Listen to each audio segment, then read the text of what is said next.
Hi, everybody. Welcome to another edition of Psychology from My Kitchen. This is Mrs. Ryan from Sylvania Northview High School. And in today's episode, we are continuing in AP Psychology to look at different kinds of research methods. So in our last video, we were talking about all kinds of different ways that psychologists are going to conduct research to answer our ultimate question about why do we do the things that we do, in that we are curious about human behavior, what's driving human behavior, how can we predict human behavior, and we talked about things like naturalistic observation, case studies, surveys, longitudinal studies, cross-sectional studies, correlation, all that good stuff. But today we're really getting into some of the meat and potatoes of psychology and looking at experimentation. Now, many of you are probably familiar with experimentation because you've done it in your other science classes, that you look at experiments dealing with maybe water molecules, or I know one of our chemistry teachers likes to do something with Cheetos and Doritos, and which one burns better. So you know about experimentation, and in many ways, experimentation is in psychology is exactly the same, but there's some kind of different nuances and stuff like that. And so we're going to look at how are experiments conducted in the field of psychology. So for something to be considered an experiment, we know, of course, that we are looking for a cause and effect relationship, that because this happened or because this is introduced, this thing is going to take place. So we have a cause and the effect of that cause and effect relationship. That's what experiments give us. And in order to be considered an experiment, we have to utilize scientific methodology, which again, you guys know, asking a question and forming a hypothesis and designing an experiment, and then you conduct the experiment and you collect your data and you analyze your data and then you come to some sort of conclusion. And the cool thing about experimentation is that in a lot of ways it's never really done, especially in psychology, that when I think that I have come to a conclusion, that might be all well and good, but there might have been something that I didn't consider with my experiment, or something that my experiment wasn't able to control for. And so therefore, if I do the experiment again, or if I do an experiment that's similar, I can compare those results and I start to get a better understanding about why we do the things that we do. And that's ultimately, what's so much fun about science and about psychological science. So in this lesson, we're going to be looking at some of the very specific pieces that we have in our psychological experiments. So to begin with, an element that we find in all experimentation is going to be our independent versus dependent variables. And I don't know about you, but it really took me kind of a long time to wrap my head around how am I going to know the difference between an independent and a dependent variable? How can I remember what's going to be independent, what's going to be dependent? So the thing about experimentation and in psychological experimentation is that if I am the researcher, okay, I am the one who is conducting research, I am looking to manipulate something. I am looking to create a cause, okay? And because of that, then comes the effect, right? My cause and effect relationship. So in experimentation, an independent variable is what I, the researcher, I, the experimenter, am going to be in control of. So whatever kind of experiment that I am looking to do, as the researcher, I can control a single variable where maybe one group is going to get this variable, another group doesn't get the variable, that sort of a thing. That variable, that thing, that's my independent variable. It's what is independent. And I, the researcher, get it? I, independent, right? I am in control of that. So my independent variable is what I, the researcher, am in control of, or what I am manipulating. What is it that I am changing, okay?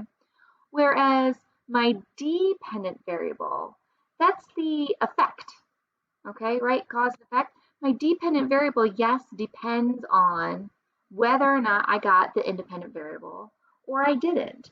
I'm looking to see what is the outcome, what's going to happen because of this. And so it is depending. So my independent variable is what I am in control of as the researcher. It's what I am changing. And my dependent variable is going to be the effect. It's going to be the outcome. So, for example, a pretty simplistic type of experiment that we might conduct in psychology would be something about like the effect of sleep and intelligence. And let's say that I have this pretty broad hypothesis stating that the more a person sleeps, the higher intelligence that they are going to have. Now, there's all kinds of different things in this experiment that could go wrong, right? But in this instance, if I'm looking at the idea that the more sleep that I get, the more intelligent I'm going to be, as a researcher, what variable is it that I'm able to control? And of course, that's the amount of sleep that a subject might get, right? Maybe I have a group of subjects who get 6 hours of sleep a night, another group that gets 8, and maybe another group where I don't do anything to their sleep at all. I just let it go to see what happens. And then after that, after we look at their sleep and we are controlling their sleep, right, independent variable, I'm looking at the outcome. And in this case, my outcome dealt with intelligence. So that's my dependent variable.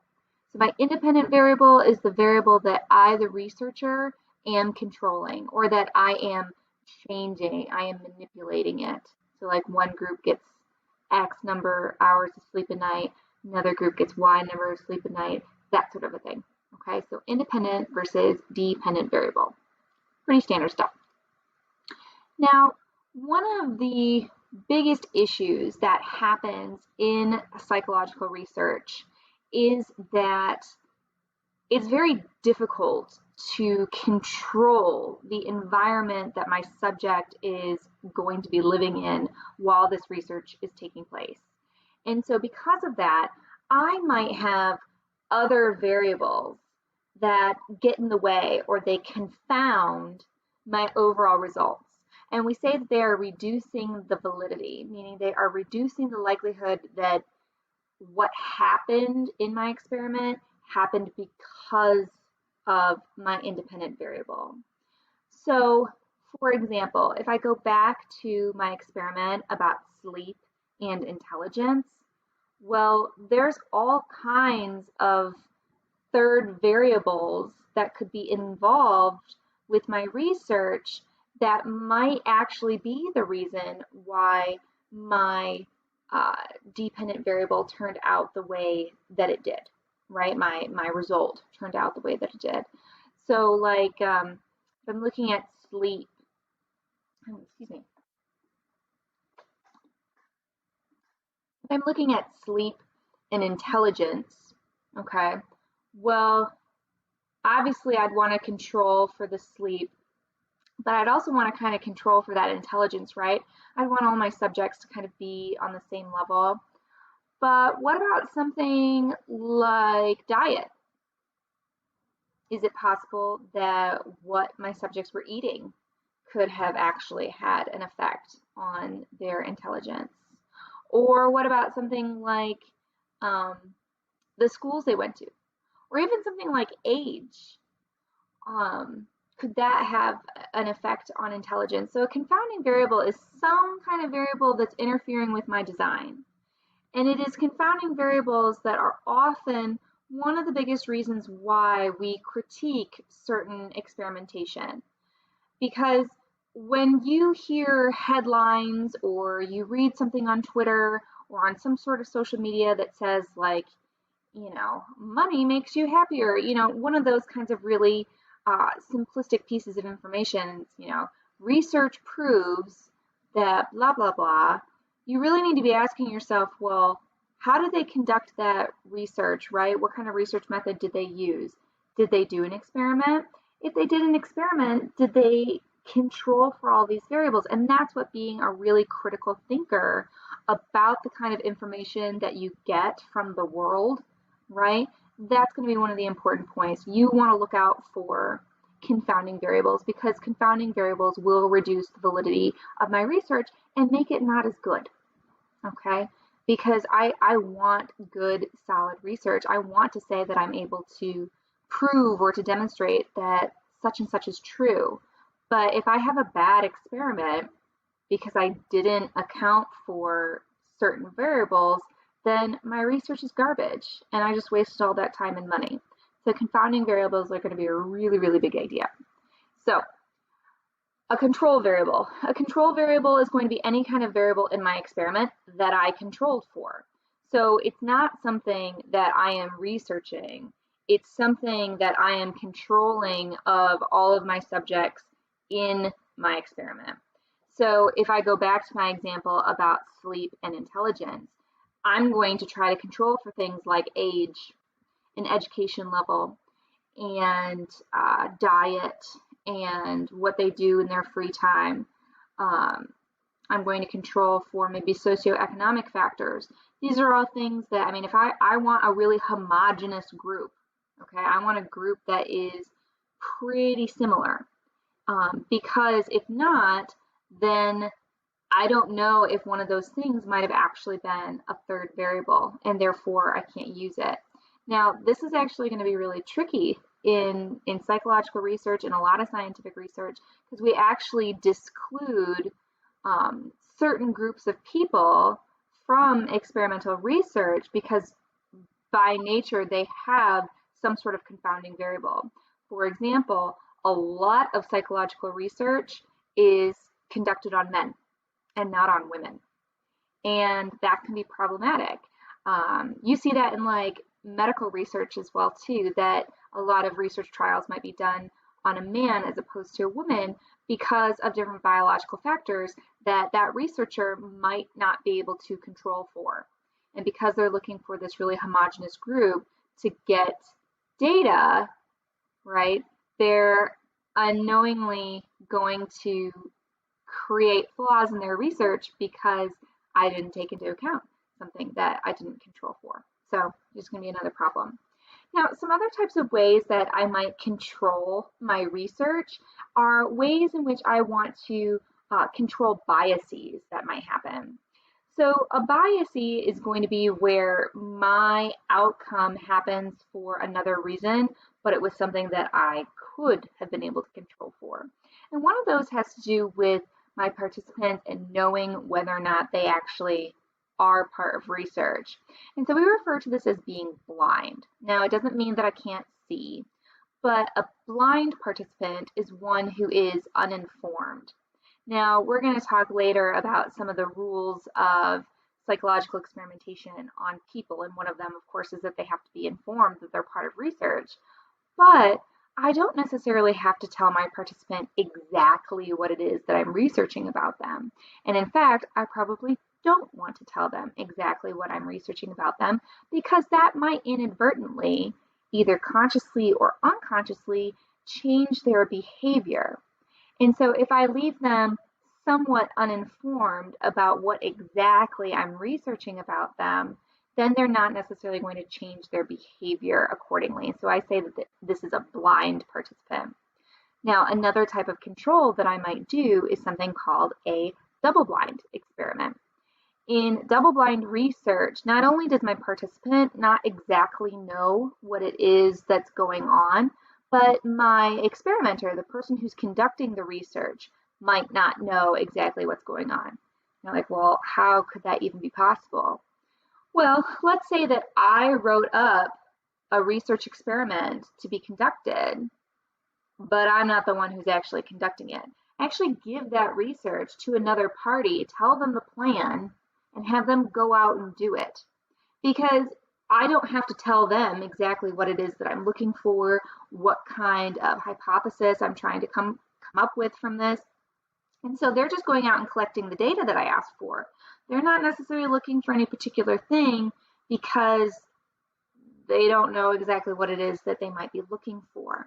And so again, my experimenter is going to be rather uninformed about what my end goal might be.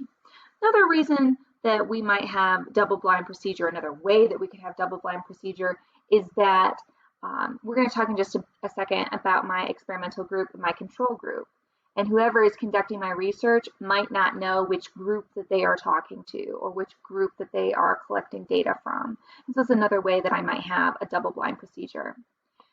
Now, a really common type of control variable that we might utilize in psychological research is the use of a placebo. Now, a lot of times when people hear placebo, they think about it in terms of like medication, and that like a participant is receiving a fake medication, and that medication is usually something like a sugar pill, something that would have no effect overall on your body. But a placebo is simply a fake treatment. It's a sham kind of I don't know, what do you want to call it? It's a treatment. I mean, it's something that a person would get that they believe that they got it and they didn't. So with something like medication, that's actually fairly easy to do. You just give them medication that doesn't have any active ingredients in them, i.e. sugar pill. But in psychology, that can actually get a little bit more complicated.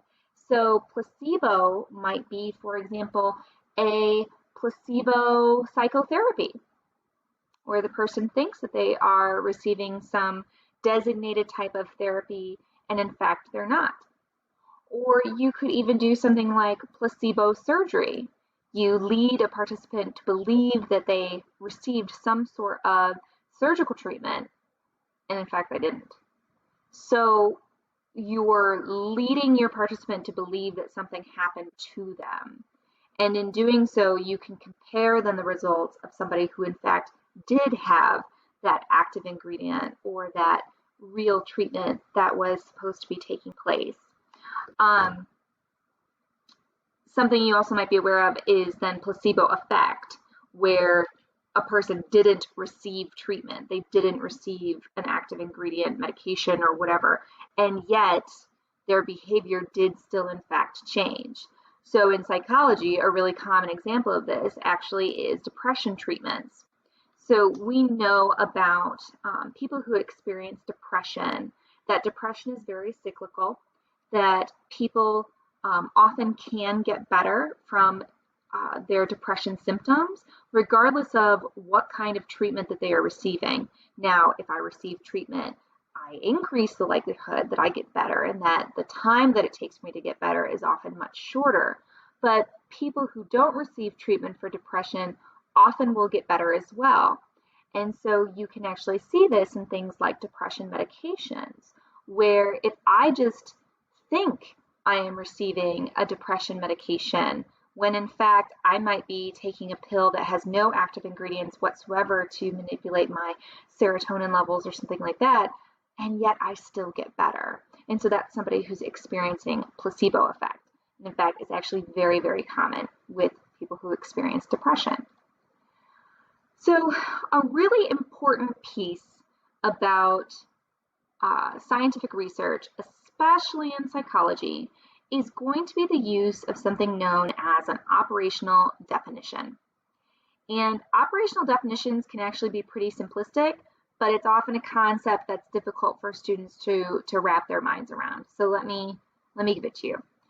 So we say that an operational definition is a statement of procedures. It is the operations, which I don't know if that really tells us very much. So what do we mean by this statement of procedures used to define research variables? Well, if I'm doing research on something like happiness, ice cream makes people happy, or having money makes people happy, having a dog makes people happy. I have two that are sleeping right here. That's fine, right? Great. What do I mean by happy?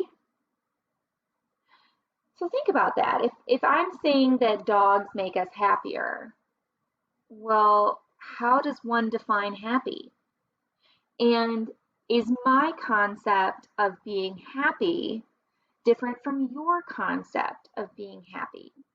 And should I do this research about dogs and happiness, or cats, cat people, right? how am I going about to say that like I can truly prove that this made a person happier? How am I defining happy? And so an operational definition is how do I define these research variables that I am utilizing? And the definition that I give has to include some sort of numerical value. There has to be a number attached to it.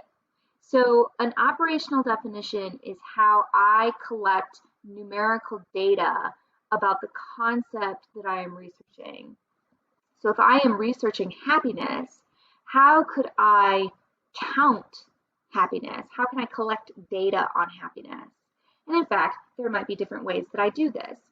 So maybe one of the ways that I collect data on happiness is that I observe people watching a television show and I count the number of times they smile, or I count the number of times they laugh. Or maybe instead I give somebody a happiness report in which they have a happiness scale. And I have to do something like rate your happiness on this specific day on a scale of 1 to 10. Because it has to have that numerical value, it has to be something that I can collect data on. And because there are different ways in which I can operationally define something, operational definitions are often going to be a way that I invalidate my research. If I go back to my example about sleep and intelligence, okay, sleep is easier, right, to define because I can actually use an EEG machine to pinpoint the exact moment in time a person falls asleep, and I can count the minutes in which a person is sleeping. So my operational definition of sleep can be time spent sleeping, and I can very accurately measure that piece of information.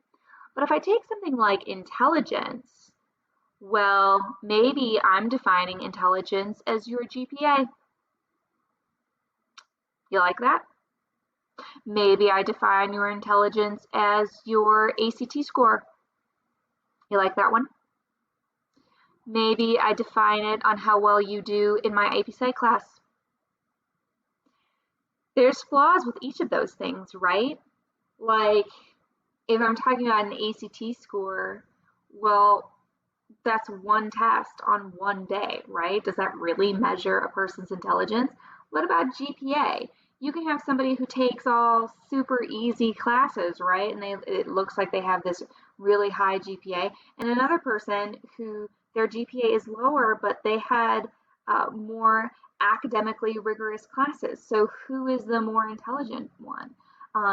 Those are all ways that I might operationally define intelligence, but I've also opened myself up to having some criticism about the research that I've done, and I have potentially invalidated some of my research because of the operational definition that I used to determine my variable. Another really controversial operational definition is something like body mass index, BMI, because we know, of course, that your height and your weight, they're not necessarily really good indicators of overall health, right? Maybe I need to take into account like blood pressure or my blood sugar levels. I might look at the number of lipids in my lipid panel, right? There's all kinds of different measurements, but the key is that an operational definition is a numerical value. It is a number. This is also going to be really important for replication, because if somebody goes down and they find my research and they're like, hey, I want to see if this is really true, and they conduct my research and somebody else conducts my research, how exactly are they going to know that they did their research exactly like me? I have to be very specific, and operational definitions help with that piece of replication. So a couple other pieces of vocabulary that go into experimentation. When we look at our experiments, we want to look at a population that is representing an overall group. So when I say population, I mean that I'm talking about a whole group of people, whomever that might be. So I know this past year in the AP exam that I scored, one, operational definition was there. Lots of people missed that. But two, another question was about population. It was like, who is the population of this research? And the answer was pretty much everybody. But you have to identify, like, who is it that's who's getting this research, right? Who is part of my whole group? That is my population. Now, normally, it's pretty difficult to do research on your entire population, okay? Because that's just not feasible, right? To get every single person involved in your research. So instead, you want to get a representative sample from your population. And to do that, you want to ensure that every single person has an equal chance to be a part of your research. And that's where we talk about a random sample. So in a random sample, everybody in your population has an equal opportunity to participate. You are not cherry picking, okay? You're not choosing your participants. You are randomly selecting them out of a pool. It's actually pretty difficult to do this. So I like to use an example of, let's say I was going to do an experiment on students at my high school. How would I go about deciding who was going to be a part of my research? Well, I couldn't just like stand in the hallway and pass out things and be like, you're in my experiment, you're in my experiment, because not everybody walks by my classroom. What about the kids who are absent that day? Everybody has to have an equal chance. So if everybody has to have an equal chance, I have to take all of those people in my population, put them in the same algorithm, if you want, and then pull out people, like, pulling people names out of a hat. That's actually a random sample. If I wanted to take a list of every student in the school and have them alphabetized, and then I took every 10th person from that list, every single person has an equal chance to participate. So my random sample, it's difficult in experimentation because I don't usually have a ton of people who are willing to be part of my experiment. But this is how something like a survey, where if I'm getting a really accurate piece of survey information, I would want to do a random sample. Sidebar story on this, because I was actually part of a survey that was not using random sampling. So this was 2 years ago, where I took my daughter, who was 3 at the time, I took her to our local library for story time. Yay. Now this was a Tuesday morning around 11 o'clock. It's in the month of July, okay? So let's think about the kind of people who are at the library on a Tuesday morning in July. Well, you get people who aren't working, right? And what kind of people aren't working and taking their kids to the library? Well, you get people like me who are teachers and we're not working on that day. You get stay-at-home moms who don't have to work at that particular time and probably have somebody else working at that time instead. And then you get older adults and things like that who have retired and that sort of thing. So I'm walking out of story time and I get stopped by this girl who asked if I would participate in a survey. And if I participated in her survey, I got a free book. And we got a free book. We got Cloudy with a Chance of Meatballs. Took home for my daughter. And so I said yes, and I filled out the survey information, and it was about food security. So it was asking me questions about like my family's income, if we have enough food in our house, if we had access to food, like were there grocery stores nearby and things like that, which is interesting because my local library is literally across the street from not one, but 2 grocery stores, okay? And I'm a teacher who's able to take their kid to story time at 11 a.m. on a Tuesday morning in July. Like, you're not really doing a good random sample of, the kind of people who might not have the same kind of means of having food security. You're in a suburban library at a very specific time during the day, and you're asking people as they're coming out of story time. That's not at all random, and therefore your data is not very good. Sorry. Okay, so random sample often gets very, very confused with random assignment, and they are two distinctly different concepts. And in psychology, I like to call them one of our confusing pairs, because there's a lot of confusing pairs, two things that often get mixed up with one another. And random sample and random assignment happen all the time. So random sample dealt with my overall population, right? That I'm looking at getting a representative sample from my overall population to participate in my experiment. But in random assignment, now that I have my random group of participants, now I have to randomly assign them into either being in my control group or my experimental group, okay? And that I am not, again, cherry picking participants in who is going to be part of they're all part of my experiment, but in my experimental group, they're being exposed to a treatment. They're the ones who are getting my independent variable.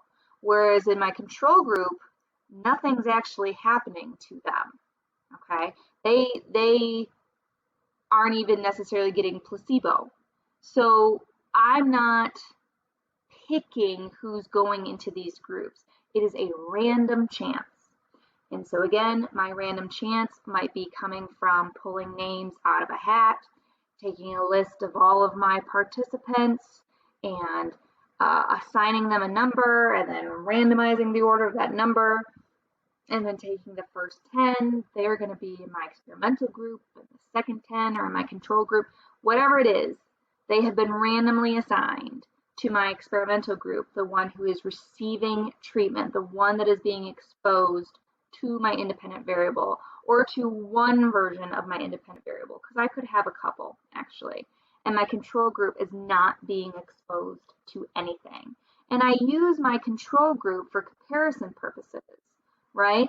Like in my example of sleep and intelligence, my control group is a group where I don't do anything to their sleep. I am not controlling their sleep at all. I'm just letting them sleep, seeing what happens.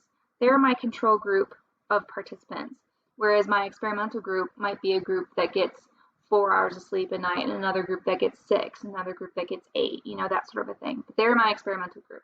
And how they got into that group, again, was random. But this time it was random assignment.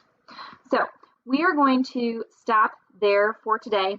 In our next episode, we are going to look at the collection of data in psychological research. How do we collect that data? How do we analyze that data? And this is where we have a really nice mashup of psychology and mathematics, and that is with some statistics. So until next time, you guys have a great day. Thanks for joining me.